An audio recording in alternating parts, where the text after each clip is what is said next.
Khi anh chia tay em, anh cứ nghĩ rằng anh sẽ quên được một phần nào ký ức về em. Nhưng anh ngờ anh có thể quên sạch luôn. Có thể quên sạch luôn.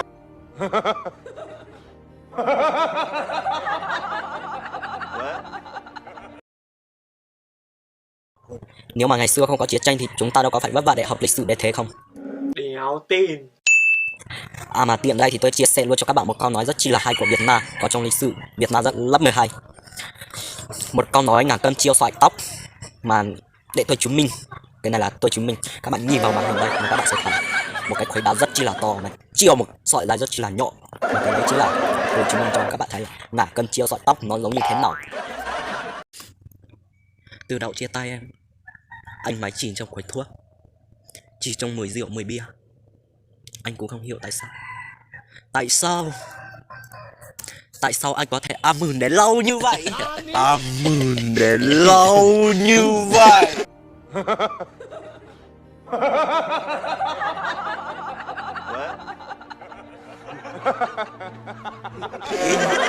Tại sao đây nhỉ?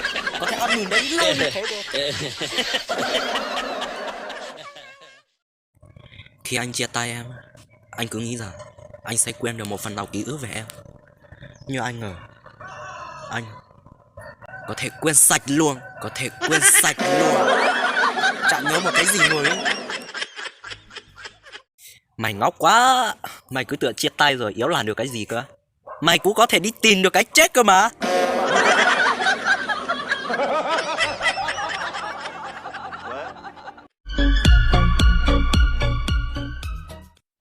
Chúng ta của hiện tại, tôi dùng cả cái thanh xuân để đòi nợ bạn. Bạn lại dùng cả cái thanh xuân của bạn để trốn nợ tôi. Chúng ta dùng cả cái thanh xuân này để xử lý cái đống tiền mà bạn có đang nợ tôi. Chắc đấy, bà mẹ khét đấy bạn à. Chẳng biết Tết năm nay bạn có giả nợ cho tôi trước Tết không? Sao mà bạn cứ chơi mai mãi thế? Hãy thương tôi một chút bạn nhá.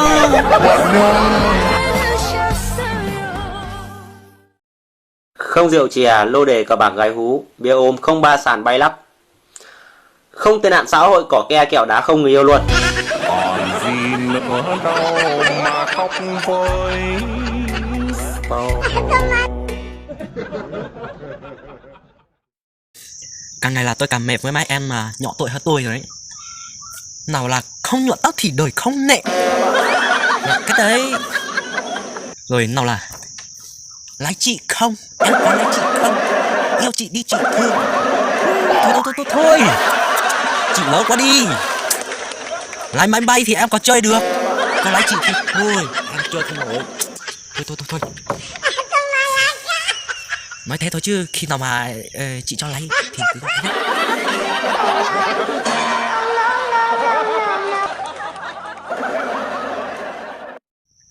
Chào mọi người nha.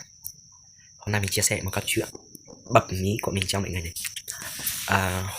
Hôm trước, cái đây vài tuần, 2-3 tuần gì đây, cái con người yêu của mình nó nhắn tin với mình: anh ơi mình chia tay đi, nó đòi chia tay.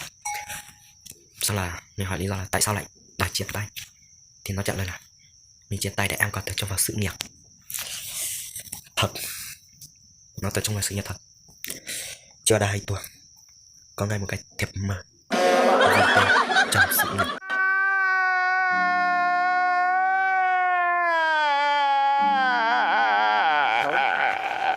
Cuộc thi đánh giá sau 1 năm mà tiết kiệm được gì? Đây, thấy chưa? Thấy gì chưa? Đấy, đây nhá. Tôi sẽ cho các bạn thành đây, đấy, đấy. Thành quả của tôi sau khi tiết kiệm 1 năm đấy, tiết kiệm được hơn chỗ cái gì.